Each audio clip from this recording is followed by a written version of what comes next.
How to live debt-free and riba-free, the Islamic financial path. Introduction. In today's modern financial world, it's easy to fall into the trap of debt, especially loans that charge interest, also known as riba.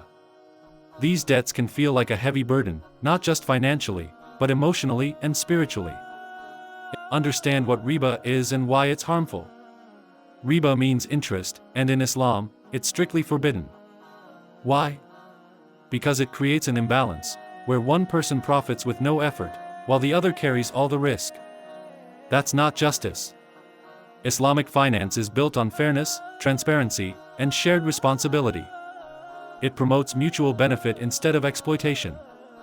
Use risk-sharing models like Mudarabah and Musharakah. Instead of taking out interest-based loans, Islamic finance encourages partnerships. Mudarabah, one party provides the money, the other manages the project.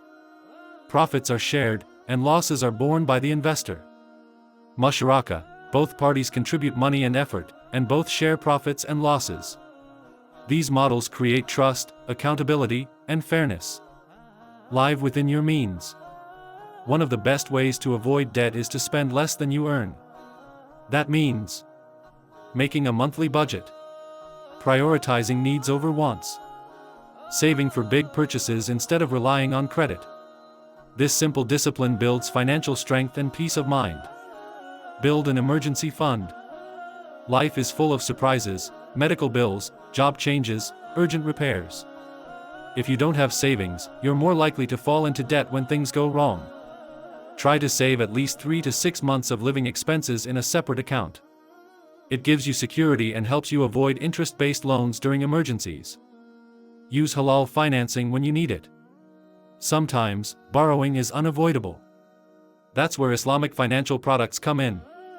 Murabaha, the bank buys an item and sells it to you at a set profit. No interest involved.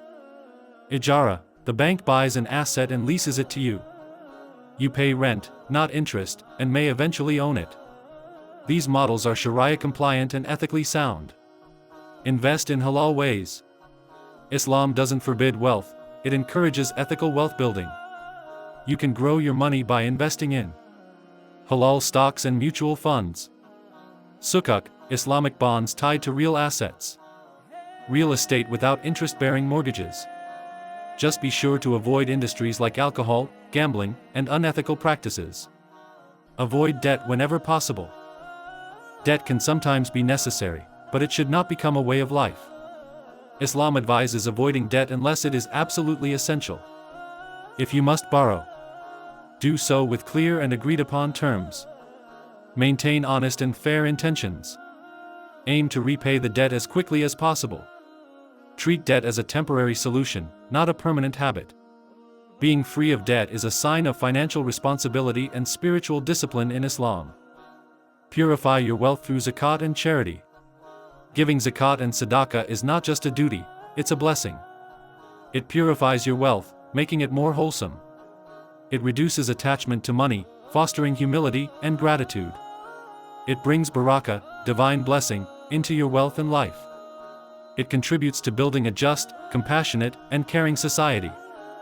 Conclusion.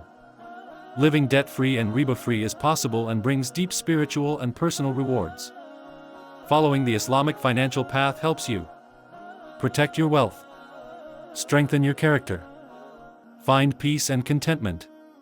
Key principles to follow. Plan wisely. Spend mindfully. Invest ethically. Trust in Allah's provision. True financial freedom isn't just about money, it's about living in harmony with your faith.